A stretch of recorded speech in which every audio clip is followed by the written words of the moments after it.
Hello बच्चों, मैं मनीष सिंह आप सभी लोगों का लक्ष्य केमिस्ट्री क्लासेस के यूट्यूब चैनल पर एक बार फिर से वेलकम करता हूं। तो आज हम लोग इस वीडियो लेक्चर में ग्रुप 16 एलिमेंट्स में नेक्स्ट पॉइंट को डिस्कस करेंगे, जिसमें हमारा नेक्स्ट टॉपिक होगा ऑक्सीजन के प्रति क्रियाशीलता। ठीक है, नेक्स्ट हमारा कॉन्सेप्ट है ऑक्सीजन के प्रति क्रियाशीलता।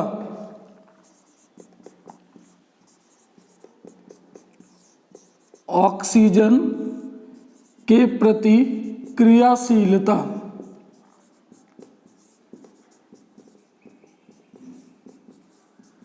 ठीक है बच्चों, तो हमने बात की थी कि जो आपके ग्रुप 16 एलिमेंट्स होते हैं, ग्रुप 16 में कौन कौन से एलिमेंट्स होते थे? ऑक्सीजन, सल्फर, सेलेनियम, टेलुरियम और पोलोनियम। ठीक है, ये सब ग्रुप 16 के एलिमेंट्स होते हैं।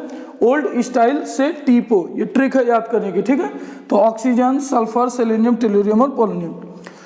अगर हम बात करें कि यह ऑक्सीजन के साथ, ग्रुप 16 के एलिमेंट ऑक्सीजन के साथ रिएक्ट करते हैं तो क्या होता है?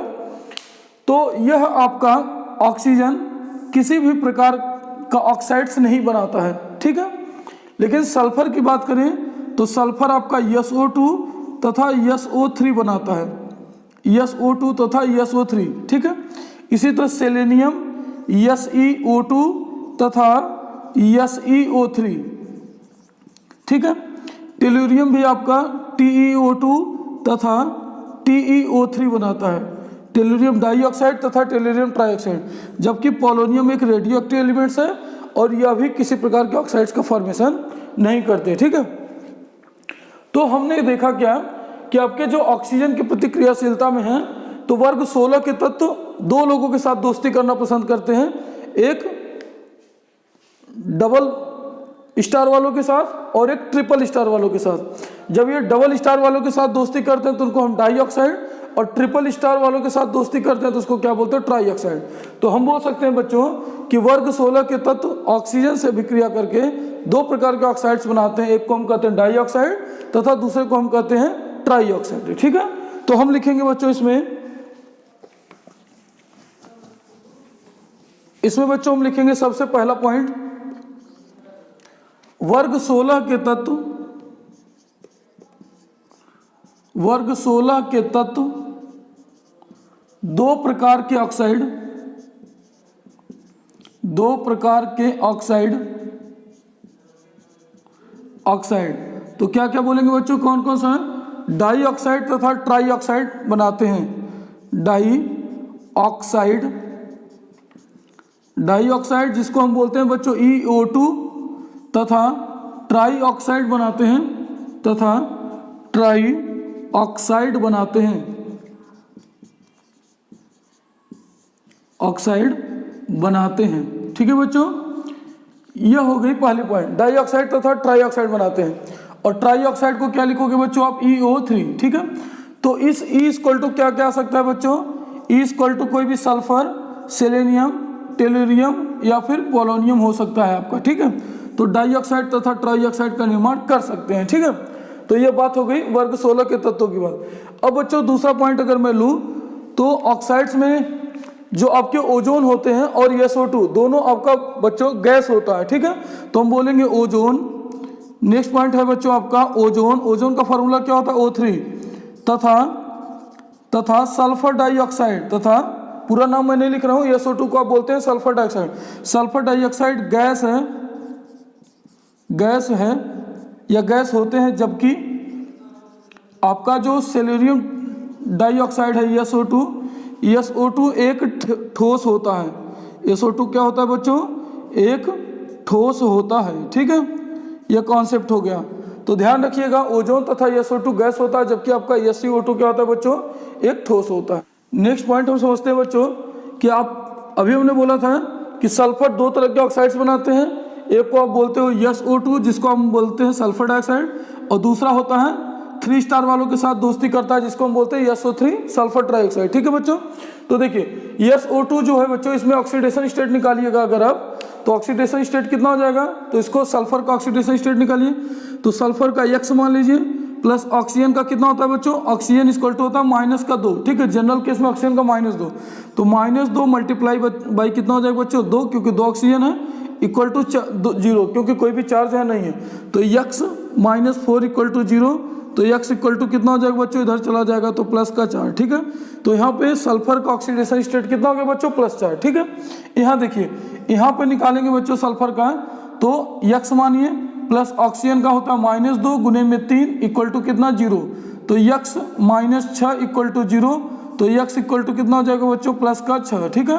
तो यहाँ पे सल्फर का ऑक्सीडेशन स्टेट +4, जबकि यहाँ पे सल्फर का ऑक्सीडेशन स्टेट कितना होता है बच्चों, प्लस का 6। आए बात समझिए। आप ऐसे भी निकाल सकते थे -2, 1 का -2 तो 2 का -4, तो इसका क्या हो जाएगा बच्चों, तो +4, ठीक है। इसको देखिए, यहाँ -2 तो 3 का -6, तो इस सल्फर पे कितना हो जाएगा बच्चों, प्लस का 6 ऑक्सीडेशन स्टेट। आए बात समझिए। अब देखिए बच्चों, नेक्स्ट पॉइंट, जो आपका सल्फर है बच्चों, ठीक है, मैं इसको इरेज करता हूँ, जो आपका SO2 होता है, ठीक है, यह SO2 SO3 में कन्वर्ट होना चाहता है, किसमें बच्चों, यह आपका जो SO2 है, यह SO2 SO3 में कन्वर्ट होना चाहता है सल्फर डाइऑक्साइड सल्फर ट्राइऑक्साइड में। अभी हमने बोला कि यहाँ पे -2 तो -4, तो इस पर कितना ऑक्सीडेशन स्टेट होता है, +4, 1 का -2 तो हो गया -6, तो इस पे सल्फर पे कितना हो जाएगा, प्लस का 6, ठीक है बच्चों। तो +4 से +6 में चेंज होना चाहता है। तो देखिए ऑक्सीडेशन नंबर जब बढ़ता है बच्चों, ठीक है, यहाँ पे ऑक्सीडेशन नंबर क्या हो रहा है, बढ़ रहा है, और बढ़ता है तो इसको आप बोलते हो बच्चों ऑक्सीकरण। इसका क्या हो रहा है बच्चों, ऑक्सीकरण। लेकिन यह किसकी तरह काम करेगा, इसका ऑक्सीकरण हो रहा है, क्या हो रहा है बच्चों, +4 से +6 में ऑक्सीकरण हो रहा है, तो बोलेंगे ऑक्सीकरण। ऑक्सीडेशन नंबर का बढ़ना होता है ऑक्सीकरण, बट इसको हम बोलेंगे बच्चों यह अपचायक कहलाता है, ठीक है। इसका खुद का ऑक्सीकरण हो रहा है, बट यह दूसरे के लिए क्या काम करेगा बच्चों, अपचायक का काम करेगा। जिसका ऑक्सीकरण होता है वो अपचायक की तरह, और जिसका अपचयन होता है वह ऑक्सीकारक की तरह काम करता है दूसरे के लिए, ठीक है। तो अपचायक की तरह काम करेगा। तो हम बोल सकते हैं कि सल्फर डाइऑक्साइड SO2 किस में कन्वर्ट हो रहा है, SO3 में, जिसका क्या हो रहा है, अपचायक। तो बोलेंगे SO2 क्या होता है बच्चों, एक अच्छा अपचायक होता है इन कंपेयर टू ऑक्सीकारक, ठीक है।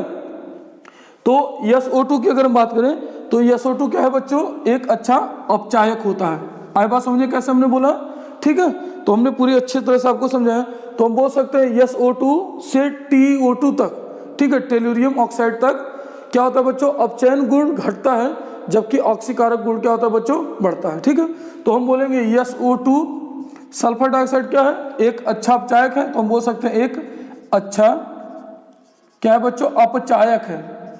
क्या है, अपचायक है। जब वो अच्छा अपचायक है तो ऊपर से नीचे आने पर अपचयन गुण क्या होगा बच्चों, घटेगा। तो नेक्स्ट पॉइंट हम बोल सकते हैं, फोर्थ पॉइंट, SO2 से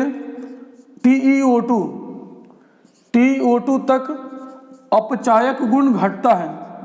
अपचायक गुण क्या होता है बच्चों, जिसको आप बोलते हैं रिड्यूसिंग प्रॉपर्टी। रिड्यूसिंग प्रॉपर्टी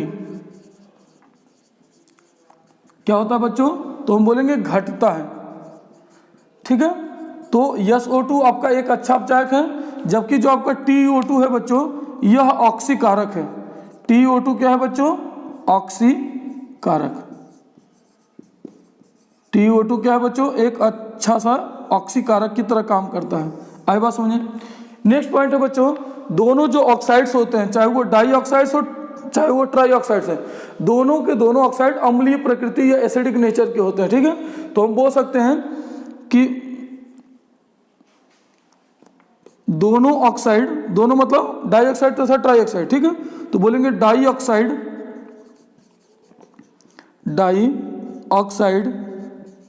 तथा ट्राइऑक्साइड, क्या बोलेंगे बच्चों, डाइऑक्साइड तथा ट्राइऑक्साइड कैसे होते हैं, तो हम बोलेंगे अम्लीय प्रकृति के होते हैं।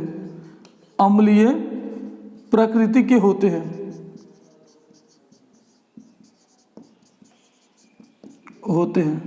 ठीक है बच्चों। कैसे होते हैं, अम्लीय प्रकृति के होते हैं। क्लियर हो गया कॉन्सेप्ट। तो यह था हमारा ऑक्सीजन के प्रति क्रियाशीलता। तो हमने क्या बोला बच्चों कि जो आपके ऑक्सीजन होते हैं, दो प्रकार के ऑक्साइड्स बनाते हैं, एक होता है डाइऑक्साइड, दूसरा होता है ट्राइऑक्साइड, ठीक है। और हमने क्या बोला, दोनों के दोनों जो ऑक्साइड्स हैं वो अम्लीय प्रकृति के होते हैं, मीन्स एसिडिक इन नेचर होते हैं, ठीक है, एसिडिक इन नेचर होते हैं, ठीक है। तो ये हमने बात की ऑक्सीजन के प्रति क्रियाशीलता में कि किस प्रकार से इसकी क्रियाशीलता होती है, ठीक है। नेक्स्ट है बच्चों हैलोजन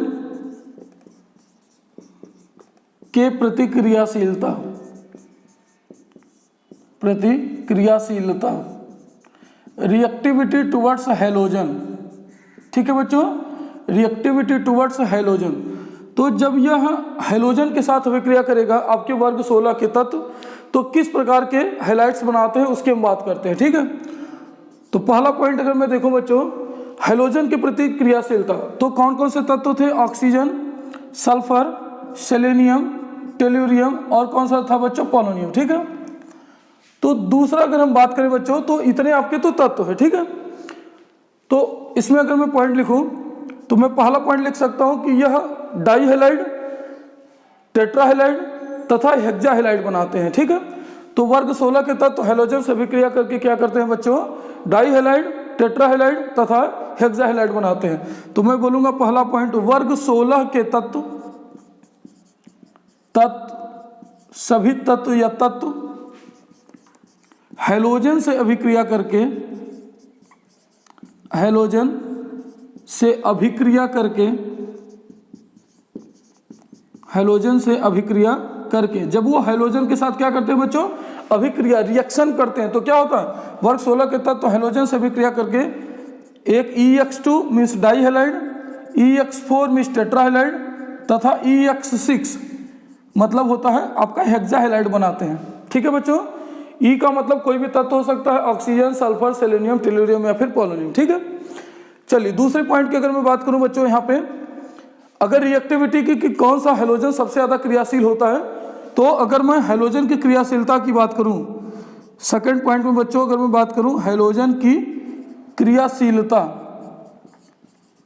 क्रियाशीलता, तो हैलोजन में सबसे अधिक क्रियाशील कौन होता है बच्चों? फ्लोरीन सबसे ज्यादा क्रियाशील होता है, फिर आपका क्लोरीन होता है, फिर ब्रोमीन होता है और उसके बाद कौन होता है बच्चों? आयोडीन। ठीक है, स्टार्टिन की हम यहाँ बात इसलिए नहीं करते क्योंकि स्टार्टिन हैवी एलिमेंट्स होते हैं। ठीक है, तो ये हो गया आपका हैलोजन के प्रति क्रियाशीलता। हेक्साहैलाइड है, उसमें फ्लोरीन वाला ही क्या होता है बच्चों? फ्लोरीन वाला ही यौगिक आपका स्टेबल या स्थायित्व होता है। ठीक है, तो हम बोलेंगे कि फ्लोरीन युक्त या हेक्साफ्लोराइड, अगर हम हेक्साहैलाइड में बात करें तो बोलेंगे हेक्साहैलाइड में केवल हेक्साफ्लोराइड ही, केवल हेक्साफ्लोराइड, हेक्साहैलाइड में केवल हेक्साफ्लोराइड ही स्थायी होता है। केवल यही क्या होता है बच्चों? आपका स्थायी या स्टेबल होता है, या स्टेबल होता है। ठीक है बच्चों, आए बात समझिए, हमने क्या बोला है कि जो हैलोजन से अभिक्रिया करते हैं वर्ग 16 के तत्व, तो वो आपके डाईहैलाइड बनाते हैं, टेट्राहैलाइड बनाता है या फिर हेक्साहैलाइड। लेकिन हेक्साहैलाइड बनाते तो जरूर है EX6। ठीक है, बट उसमें केवल आपका जो स्टेबल होता है वो फ्लोरीन के ही साथ स्टेबल होता है, मीन्स हेक्साफ्लोराइड वाला ही क्या होता है बच्चों? आपका स्टेबल होता है। ठीक है, तो ये बात हो गई। तो जैसे मैं अगर लिखूं EX6, तो मैंने क्या बोला कि इसमें जो आपके फ्लोरीन वाले होंगे, ठीक है, सपोज करो ये सब 6 हमने बनाया, ठीक है, तो फ्लोरीन युक्त वाले क्या होते हैं बच्चों? आपके स्टेबल होते हैं। ठीक, और अगर मैं इसकी संरचना की बात करूं, स्ट्रक्चर की, तो इसके जो हेक्साफ्लोराइड वाले होते हैं, जितने भी हेक्साफ्लोराइड वाले हैं बच्चों, उसके स्ट्रक्चर्स ऑक्टाहेड्रल होते हैं। क्या होता है बच्चों? ऑक्टाहेड्रल, जिसको आप बोलते हो अष्टफलकीय स्ट्रक्चर होता है। संरचना कैसी होती है बच्चों? अष्टफलकीय, जिसको आप बोलते हो ऑक्टाहेड्रन। आया बात समझ में? हमने क्या बोला? देखते हैं जरा, संरचना से समझाने का प्रयास करते हैं। देखिए SF6 में सल्फर आपका क्या है बच्चों? Central atom. तो ये आपका सेंट्रल एटम हो गया सल्फर। सल्फर का परमाणु संख्या कितना होता है? 16। इसका इलेक्ट्रॉनिक विन्यास करते हो तो 2, 8 और 6, मतलब बाह्य कोश में कितने इलेक्ट्रॉन है? 6 इलेक्ट्रॉन। अब इस 6 में से कितने फ्लोरीन के साथ ये बंध बनाएगा? 6 फ्लोरीन के साथ। जब ये 6 फ्लोरीन के साथ बंध बनाएगा बच्चों, तो क्या हो जाएगा यहाँ पे? 6 फ्लोरीन के साथ जब ये बंध बनाएगा तो एक फ्लोरीन, सपोज करो ये हमने लगाया, एक फ्लोरीन ये लगाया, एक फ्लोरीन ये लगाया, एक फ्लोरीन ये लगाया। ठीक है, तो इस तरह से हो गया 4 फ्लोरीन, एक ये 5 और एक ये 6। ठीक है, तो इस तरह से कुल कितने फ्लोरीन के साथ बंध बना रहा है बच्चों? 6 के साथ। तो इसलिए हम इसको बोलते हैं, इसको कहते हैं अष्टफलकीय संरचना। इसकी संरचना कैसी होती है बच्चों? अष्टफलकीय संरचना होती है। आया बात समझे? ये बात हो गई। तो SF6 वाला जो होता है बच्चों, यह गैस होता है। ठीक है, जो हेक्साफ्लोराइड होते हैं, जितने भी हेक्साफ्लोराइड है वो गैस होते हैं। ठीक, तो नेक्स्ट पॉइंट हम लिखेंगे बच्चों, सभी हेक्साफ्लोराइड गैसीय प्रकृति के होते हैं। तो नेक्स्ट पॉइंट है बच्चों, सभी हेक्साफ्लोराइड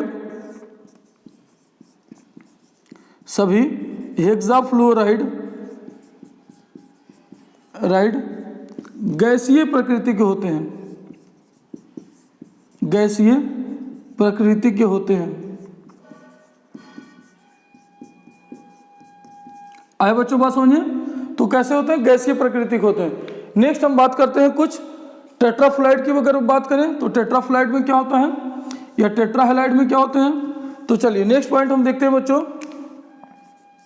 नेक्स्ट टेट्राफ्लोराइड की बात करते हैं। तो टेट्राफ्लोराइड में आपका जैसे सल्फर हो गया, तो सल्फर क्या बनाएगा बच्चों, SF4। सेलेनियम क्या बनाएगा बच्चों, SeF4।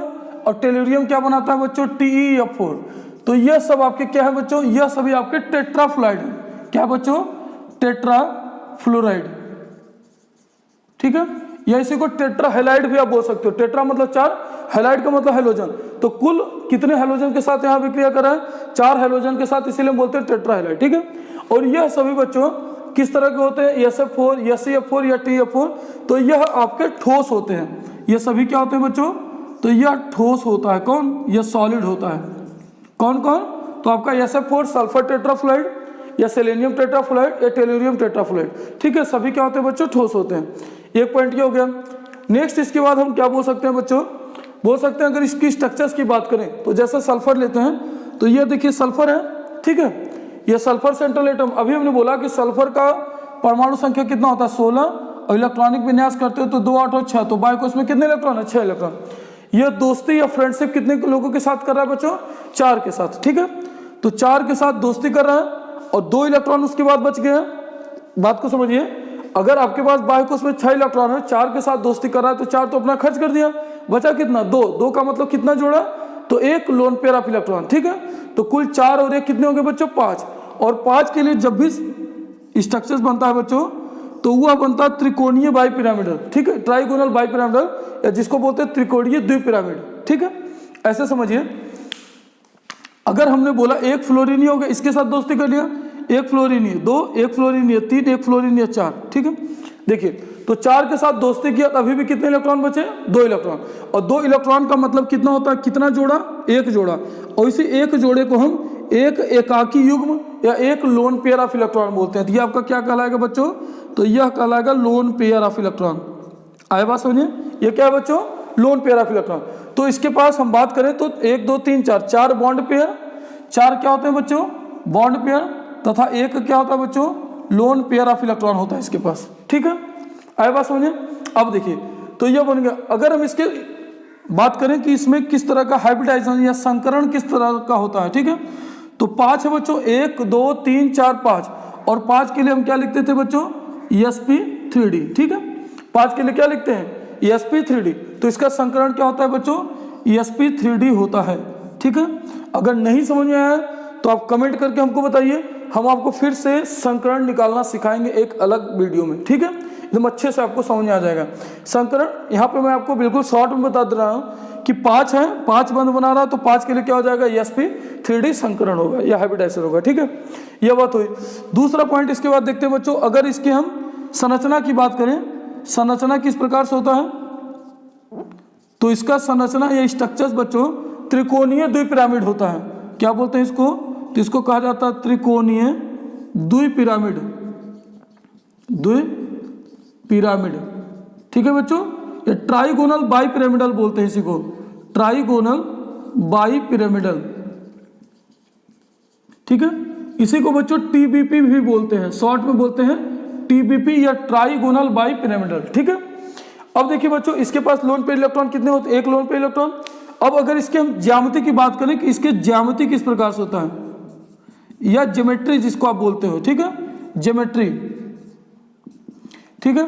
तो बच्चों इसका त्रिकोणीय बाइपिरामिड संरचना जरूर होता है, बट 1 लोन पेयर यहाँ पे आने की वजह से यहाँ पे क्या हो जाएगा बच्चों, सीसॉ का मतलब क्या है, जैसे अपने बच्चों के झूले देखे होंगे, ठीक है, जहाँ पे ऐसे आपने देखा होगा पार्क में कि ऐसे 2 पोल्स होती है, जमीन के अंदर गड़ी होती है, और इस तरह से एक इसके ऊपर डंडा होता है, स्टिक होता है, एक तरफ इधर बच्चे बैठते हैं तो इधर ऊपर उठता है, फिर इधर बैठते हैं तो इधर की तरफ ऊपर होता है, ठीक है। तो इसको, इस तरह की स्ट्रक्चर्स को हम सी सॉ बोलते हैं। तो सी सॉ ज्यामिति कहा जाता है। क्या बोलते हैं बच्चों? जिसे आप बोलते हो सी सॉ ज्यामिति, सी सॉ ज्यामिति। आए बात समझे? तो अगर मैं SF4 की बात करूं बच्चों, तो SF4 का ज्यामिति कैसा होता है? तो SF4 का ज्यामिति सी सॉ होता है। SF4 का भी अगर आप बनाएंगे बच्चों तो इसका भी ऐसा ही होगा, ठीक है। और TF4 का बनाएंगे तो उसका भी ऐसा ही होगा, ठीक है। क्यों? क्योंकि सबके बाय कोष में कितने इलेक्ट्रॉन है? 6 इलेक्ट्रॉन है, इसलिए सबका संकरण sp3d, हाइब्रिडाइजेशन sp3d, संरचना त्रिकोणीय द्विपिरामिड तथा ज्यामिति कैसा होता है बच्चों? सी सॉ होते हैं। नेक्स्ट हमारा कॉन्सेप्ट है ऑक्सीजन का असामान्य गुण। नेक्स्ट है बच्चों ऑक्सीजन का असामान्य गुण। असामान्य गुण, इसी को हम बोलते हैं बच्चों एनॉमलस प्रॉपर्टीज ऑफ ऑक्सीजन। इसी को आप कहते हो एनॉमलस प्रॉपर्टीज ऑफ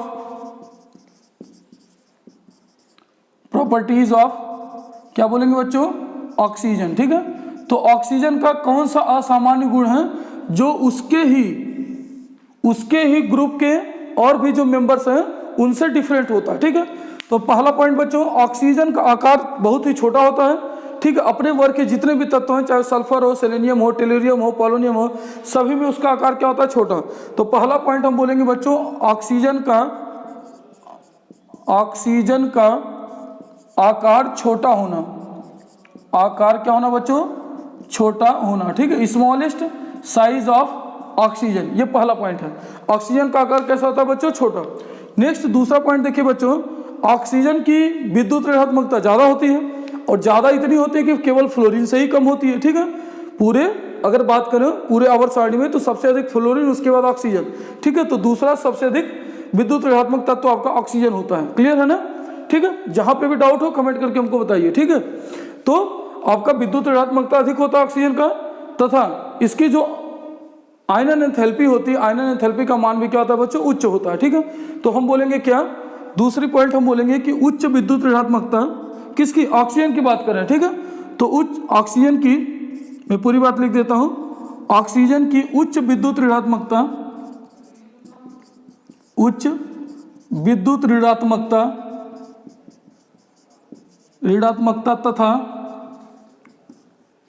तथा उच्च आयनन एंथैल्पी का भी मान क्या होता है बच्चों? ज्यादा होता है अपने ही ग्रुप के और भी तत्वों से, ठीक है। ये हो गया।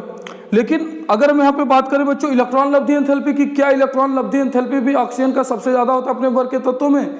ठीक है, तो आप हमें कमेंट करके बताइए। नेक्स्ट पॉइंट हम इसके बाद लिखते हैं बच्चों कि ऑक्सीजन क्या करता है? यहाँ पे हाइड्रोजन बंध का निर्माण करता है, ठीक है। ऑक्सीजन हाइड्रोजन बंध का निर्माण करता है, जो कि उसके ही वर्ग के अन्य तत्व ऐसा नहीं करते हैं। तो यह एक उसका असामान्य व्यवहार है। तो हम क्या बोलेंगे बच्चों कि ऑक्सीजन के द्वारा, नेक्स्ट पॉइंट है बच्चों, ऑक्सीजन के द्वारा हाइड्रोजन बंध